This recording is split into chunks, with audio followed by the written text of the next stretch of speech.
Daddy passed away, Dumi and I had to go identify the body.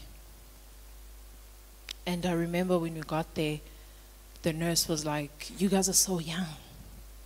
Baba bantu abadala." But Dumi was so strong.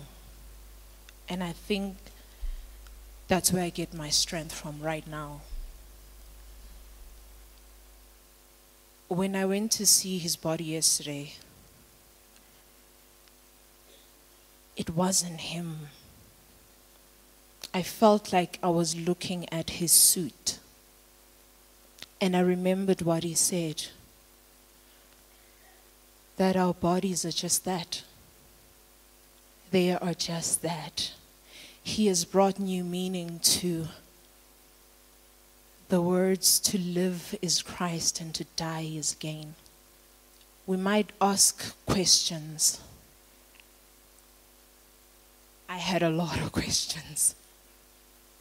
I was like, God, 5 years ago, I didn't even know this guy.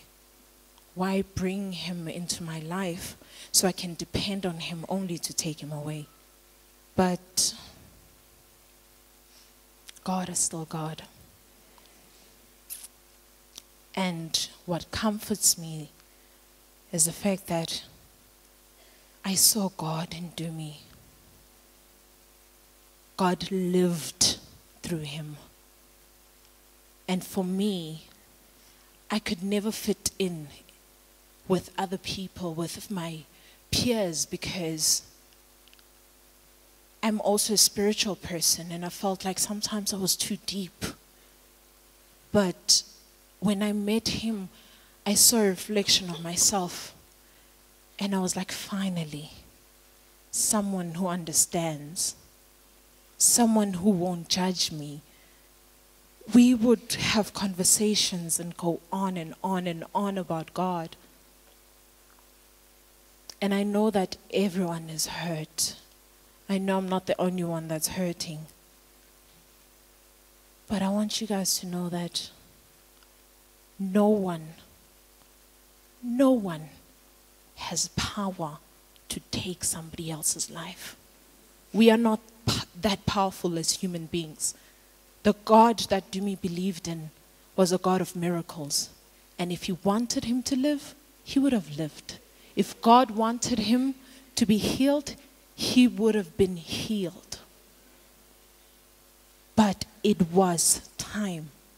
Dumi was perfect. He was one of the perfect people. Like, I never used to worry about anything. I never used to worry about anything. And God takes the good ones. God always takes the good ones. Dumi was a worshiper. And I know that heaven is rejoicing. I know that God is so happy. And you know, when my nephew said, "Mommy, I saw Uncle Dumi, and he was wearing a white suit with a crown."